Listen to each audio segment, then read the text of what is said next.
Share वंश आप सभी को, उम्मीद करता हूँ आप सारे मजे में होंगे, खुश होंगे और श्री जी की परम कृपा आप सबके ऊपर बरस रही होगी।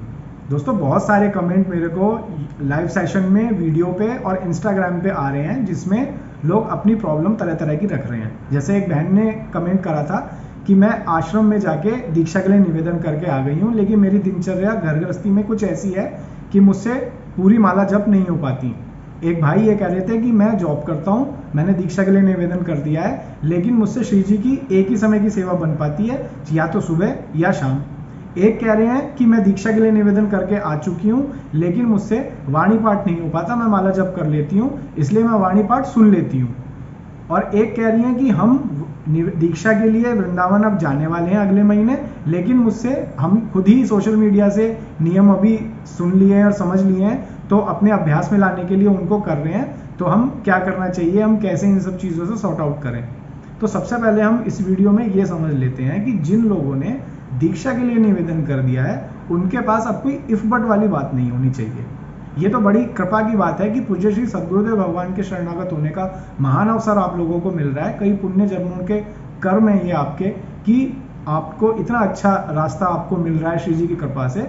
लेकिन अगर ऐसे में आप ये त्रुटि करेंगे कि हमारी ऐसी दिनचर्या नहीं बन पा रही है कि हम 11 माला पूरी कर पाएं, या मैं जॉब करता हूं तो मेरी ऐसी स्थिति नहीं बन पा रही है कि मैं श्री जी की दोनों टाइम की सेवा कर सकूं, तो हमें इस बात को समझना होगा कि हमारी ये दिनचर्या ये आज से तो होगी नहीं, ये पहले से होगी। और हमें इस बात का बहुत अच्छे से पता होगा कि हम क्या कर सकते हैं और क्या नहीं कर सकते।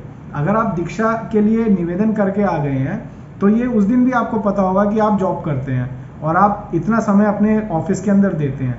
तो यहाँ पर इस बात को समझने की ज़रूरत है कि पहले आप दीक्षा के लिए निवेदन कराएं और उसके बाद फिर हम इफ बट ढूंढें अपने उसके लिए, तो ये ठीक नहीं है। हमें ये बात को समझने की ज़रूरत है कि हमारा पहला कर्तव्य अब अपने गुरु द्वारा प्रदत्त नियमों को पूरा करना है। उसके लिए भले से हम अपने प्रपंचों के लिए इस्तेमाल होने वाले समय का उपयोग करें। यहाँ पर मुझे कहना नहीं चाहिए, एक दो लोगों से मैंने इंस्टाग्राम पर बात करी और उनसे बात करके ये समझ में आया कि वो अपनी किसी दिनचर्या के साथ किसी भी तरह का कॉम्प्रोमाइज़ करने को तैयार नहीं है। वो ऑफिस भी जा रहे हैं, वो बाहर भी जा रहे हैं, वो घूमने भी जा रहे हैं, लेकिन उन्हें सारी समस्या बस उन नियमों को पालन करने में ही आ रही है। बाकी हर तरीके की चीज़ों में वो पूरा समय दे रहे हैं। ये मुझे कहना नहीं चाहिए था, लेकिन मैं जो भाव समझ पाया, जो बातें मैंने पढ़ी, जो मैसेज पढ़े, उसके बाद यही लगा कि उन्हें सिर्फ सारी समस्या समय की बस नियमों के साथ ही है, बाकी वो अपनी पूरी लाइफ तरीके से जी रहे हैं। तो देखिए, मैं आपसे बहुत रिक्वेस्टफुली और बहुत ही निवेदन के साथ आपसे ये बात कहूँगा, हाथ जोड़कर, कि राधा केली कुंज से कोई भी संत आपके पास ये नहीं कहने आए थे कि आप हमारे यहाँ आके दीक्षा लीजिए। अगर आप आश्रम में आके दीक्षा ले रहे हैं, ये निवेदन कर रहे हैं आप दीक्षा के लिए, पूज्य श्री सद्गुरुदेव भगवान की महान कृपा दृष्टि आप पाना चाहते हैं, और उसके बाद फिर आप ये छोटी छोटी चीज़ों के लिए सोचें कि मुझसे मालाएं जपनी होती हैं, या मैं श्री जी की सेवा नहीं कर पा रहा, या मैं सिर्फ सेवा कर सकती हूँ, या मैं सिर्फ अपने माला कर सकती हूँ लेकिन मैं जो वाणी पाठ है वो सुन लेती हूँ, तो ये ठीक नहीं है। तो मेरी उन सभी लोगों से जो अभी नियम ले चुके हैं या अब नियम लेने वाले हैं, अपने मन को और अपनी स्थिति को इतना स्ट्रॉन्ग कर लें कि ये चीज़ जो है उनकी किस्मत से उन्हें मिली है, बहुत बड़ी किस्मत है उनकी, बड़ी कृपा है उनके ऊपर। तो इन चीज़ों से आप बिल्कुल भी कॉम्प्रोमाइज़ नहीं करिए। 1 दिन, 2 दिन, 5 दिन, 7 दिन, ये स्थितियाँ ऐसी होती हैं हम गृहस्थों के साथ, हम दुनियादारी में रिश्ते नातों में फंसे हुए प्रपंची लोग हैं, हमारे साथ ये स्थिति आ सकती है कि भाई 2-4 दिन, 5 दिन की दिक्कत हो गई, हम नहीं कर पा रहे, लेकिन अपनी आदतों में ही इस बात को हम शुमार कर लें कि भाई हम बाकी सारे काम पूरे करेंगे, लेकिन हम जो भी कंफ्यूजन है, जो भी दिक्कत है, हमें बस नियमों का पालन करने में ही है। तो ये फिर अपराध वाली बात हो जाएगी, और आपसे हाथ जोड़कर रिक्वेस्ट है, आप इन चीज़ों से बचिए।